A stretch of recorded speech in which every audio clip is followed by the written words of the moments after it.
going on, you beautiful pieces of shit? Thank you for tuning in. Open your ears, close your eyes, let your dick hang, do whatever you want.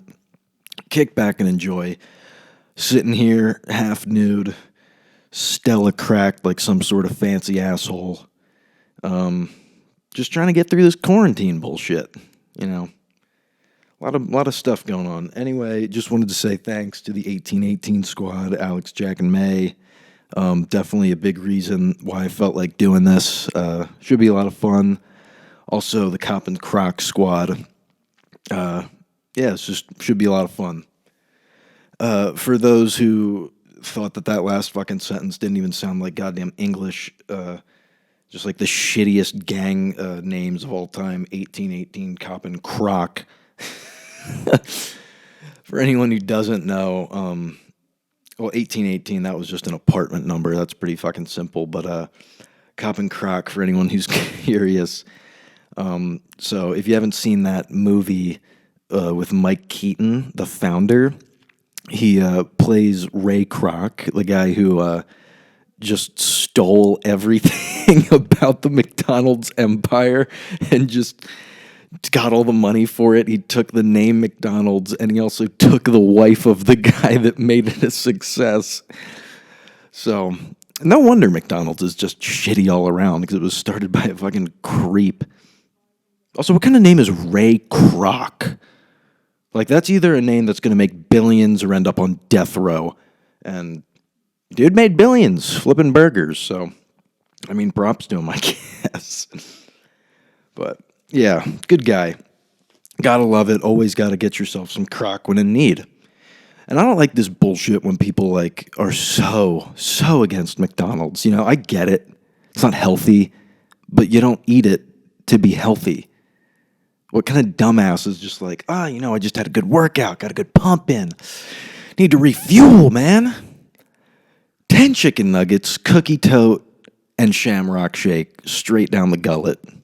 Yeah, that's a good idea. Anyway, if you're one of those fucking people, don't act like you've never gotten satisfied by a crock. Don't act like McDonald's has never sat you down, rubbed your chest, and just pleasured you through a nice meal. I mean, they do no wrong. It's too simple to fuck up that bad. Anyway, though, sure, all you know, this whole coronavirus, COVID-19, if you're one of those assholes that wants to call it that, as if you're some sort of goddamn scientist. Like, for real, like, it's coronavirus. Just say that. Don't say COVID-19 like you know what every single part of that fucking means anyway. I know that that's the official name, and that coronavirus is just like, the encapsulating sort of way to say it. But don't say COVID-19 like you have the answers, because you don't. No one does. This is just like any other thing, though. Any other disaster, everyone immediately becomes a fucking expert on it. When the election and debates were going on, everyone was a politics major.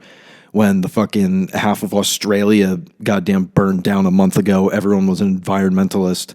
Now everyone's a goddamn general surgeon and is going to tell you what to do with your life, so everyone needs to just chill out for a bit. I mean, still take precautions, be safe, but, it's pretty self-explanatory how to be clean. I don't think anyone that is, trying to avoid the virus is actually like, wait a minute, so I should wash my hands. Everyone fucking knows that. It's just people just aren't going to do it. Telling people to wash their hands isn't going to make them do it. It's not they're going to be like, oh, wait, so that pile of mud outside isn't what I was using? I don't just stick my hands in my own shit after I fucking sneeze and cough and want to touch people. It's so easy, especially just staying inside, too. I've actually gotten kind of used to it a little bit. It was kind of sucked for the first day, because it was, really sunny out, and it was, my first day back home in New Jersey, but kind of liking it a little bit. Don't have fucking people bothering me. There's no reason to go out and do stuff that you don't want to do. It's really the perfect excuse. It's like having a relative die, but without the sadness, And you could just go way overboard with it. You could just be a full-blown hypochondriac if you want. It's like, hey, Ryan, I really need you to get over here, and we're gonna do some food stuff, and I don't know where I was going with that. Anyway, yeah, I think people just need to chill the fuck out. You'll all live. Well, no, some of you won't. That's gonna suck for the people that die during coronavirus but have nothing to do with it. I mean, as if it's not gonna suck to just fucking die anyway. But because everyone is just gonna be like harping everyone around you, like, was it coronavirus? Was he coughing? Did his chest hurt? Did he go outside? Did he use Purell? Just like, no, dude, he got hit by a fucking bus, okay? Like, not everyone that dies this week has goddamn coronavirus. Those people in Clearwater Beach were going to have it. I don't know if all you guys saw that video. If you haven't, though, just look up coronavirus Clearwater Beach, dude. That's just like it literally just looks like a petri dish from like a satellite view of just all these nasty Floridian germy motherfuckers congregating on their disgusting beaches. That's so fucking boring. Am I the only one that really doesn't like the beach? I can sit and relax for maybe an hour, maybe 2 hours tops, if I have like other people and there's like drinks and stuff. But the ocean doesn't do much. I almost get frustrated looking at the ocean because I want it to do more. It just sits there, goes in and out. It's just like the worst porno you've ever seen that doesn't end. But I don't know. It can be fun at times, especially like as a kid when you just get to troll around in the sand for a bit. Oh yeah, that felt good. I feel like the more I talk shit about this virus, I'm just gonna get other illnesses. It's gonna be bleeding out of my asshole in 2 weeks. Eyes pop out of my head.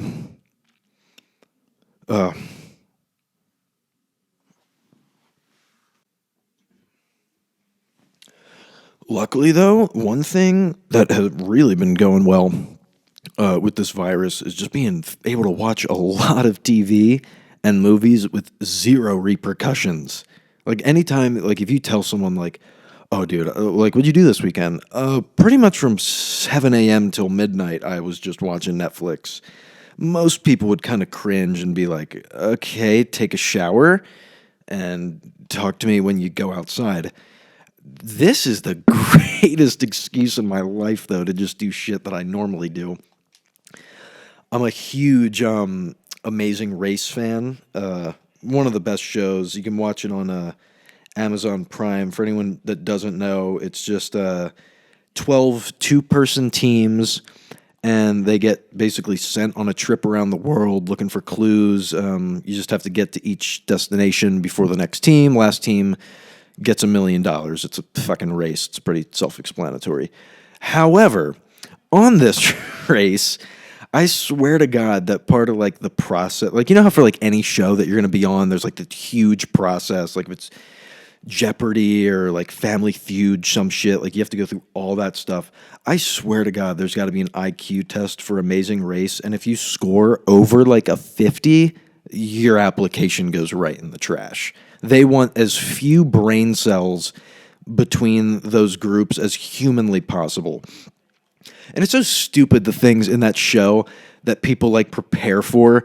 Like things like oh, like I'm going to do the Amazing Race, so I've been preparing to do rock climbing for the past year and a half. Like that might not even come up. But you know what is going to come up? Having to get a cab in a foreign country. So when you're the asshole just running around that only knows, that's too stupid to even know half of English to begin with, and then you find yourself in goddamn Cambodia with a line of 30 just beeping taxis at you, and you have no way to get where you want to go, that's when you get fucked. Because it's not going to be a cab or a plane at the top of a fucking rock wall to take you to the next thing. You're not going to have to fucking swim out 10 miles. Like, really, all you need to do the Amazing Race is a bit of common sense, and you should be pretty good. Like, everyone just has the dumbest approach, but That's what I love about it. For whatever reason, I just love seeing people just struggle in uncomfortable situations. Also, situations that I know I would probably lose my fucking mind in. Like, I talk shit on people not being able to get a cab overseas, but if it took me more than 2 minutes, I would be ready to just walk. I wouldn't want to see anyone. I wouldn't want to do anything. That's the other thing they don't show you about that show. You know, one episode they'll be like, "Oh, we're in Colombia and we're doing this, native dance," and then the next day they're in Tokyo and they're making some really elaborate food. What they don't show you though is like the fucking 13-hour travel times and just like planning in between all that. That is the stuff that would make me want to kill my partner probably more than them, fucking up on some stupid challenge, because half those things are dumb anyway. It's like do a dance, put on some get up and go parade around somewhere, answer a bunch of questions, find stuff. That's stuff that's like aggravating to begin with. So you almost have a little wiggle room there. But it's the stuff like when you've been waiting in the airport for 3 hours and then your partner just like farts in your fucking face while you're trying to sleep. And it's one of those nasty like travel farts where you don't have any of your normal food in you. It's just like food court bullshit.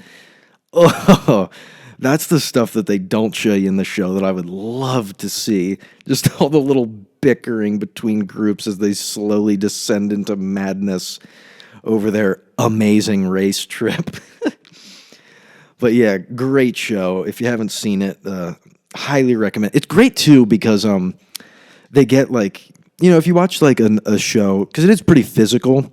So if you watch any other sort of like physical challenge show, like those Ninja Warrior kind of shows or anything like that, like strongman type bullshit, if you're the one person that watches that and keeps that business fucking going, what they always do is in those shows, it's always, just like fit people. That's all they do. Their life is, fitness, doing that stuff. Likely their job has some sort of relation to fitness. But in this show, you could just get literally any asshole who maybe goes for a jog in the morning and is like, "Yeah, I'm ready to take on the hills of Peru.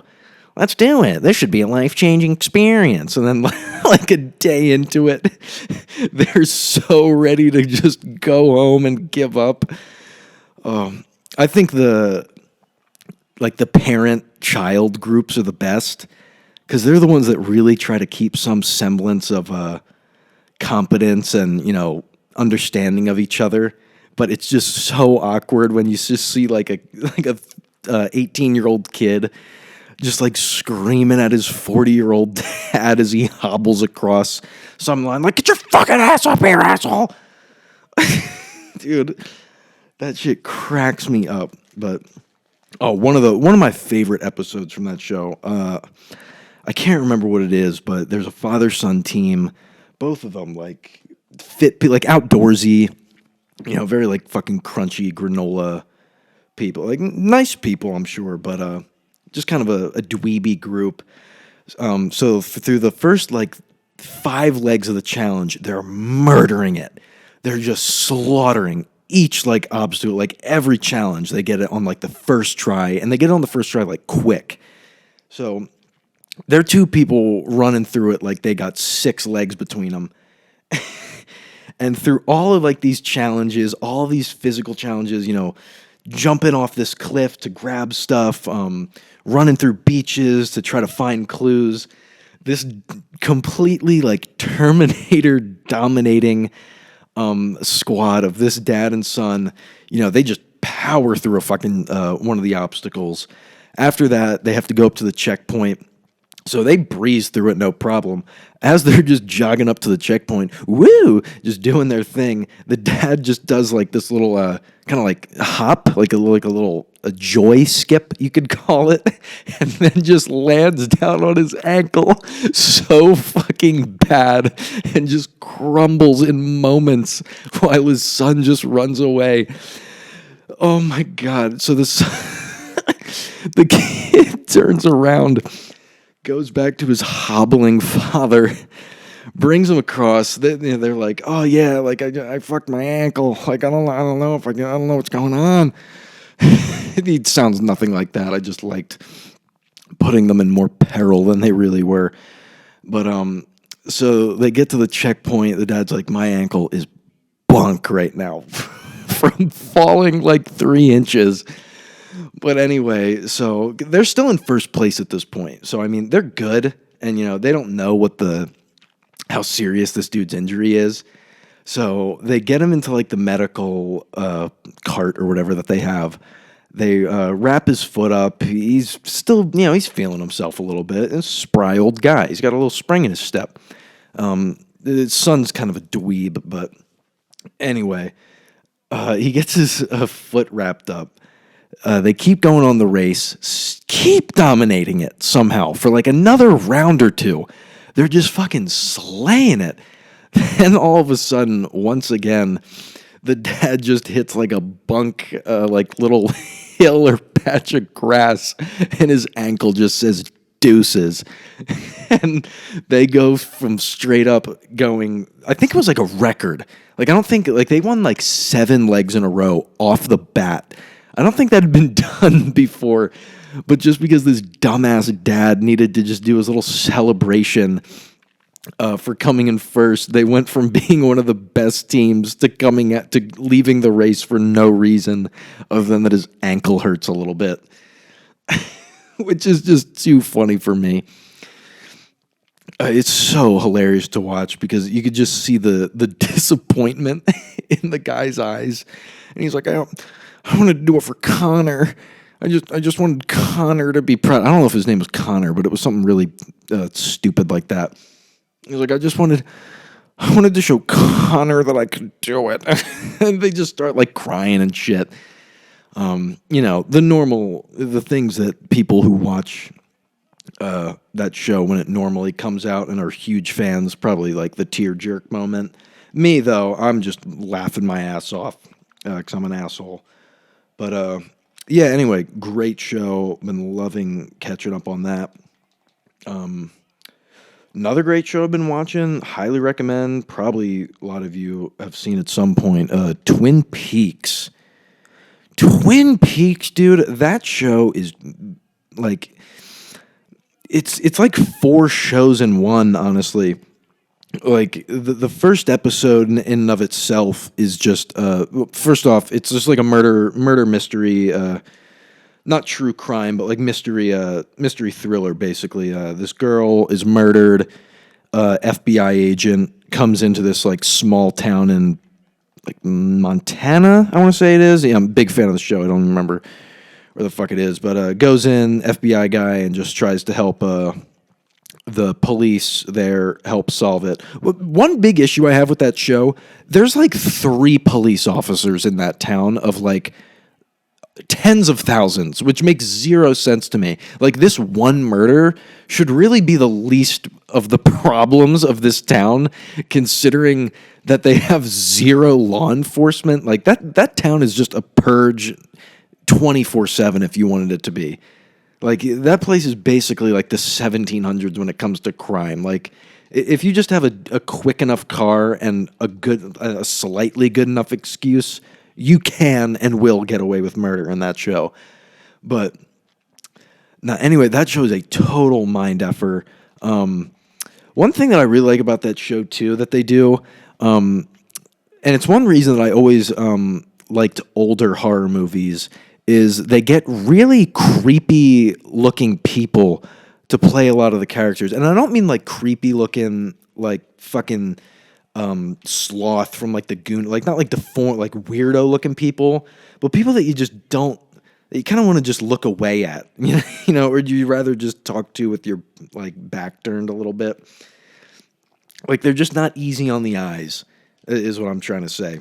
Especially, so the girl that gets murdered in the show, her mom has one of the most just naturally terrifying resting faces you've ever seen. Like, this woman could have just won the lottery, and you'd think that she'd woke up in a bath with, like, her kidney missing. Like, she is just perpetually terrified of everything. And that was one thing that I always, like I was saying, that I loved about old horror movies, is they just got these creepy-looking women that had these terrified looks. Like, now when you watch a horror movie, it's just like fucking. It's like people went in for an audition to like be models for Hollister, but got turned down, just got thrown in the other room for a Hollywood casting call. Like they all just got big jugs. All the dudes are just ripped for some reason. That also makes me not care when they die so much. You know, as someone, as a not beautiful person, it's kind of nice to see them get theirs every once in a while. Even though it's fake. Anyway, though. Yeah, that show is insane because there's like four different storylines that go on at a time. So if you can follow it like just through one go, good on you. I had to rewatch a couple episodes just to fucking figure out what was going on. But yeah, solid show. Check it out. So anyway, just testing the waters of the podcast now. Oh, that was for you, Sime. I hope you listened to this part.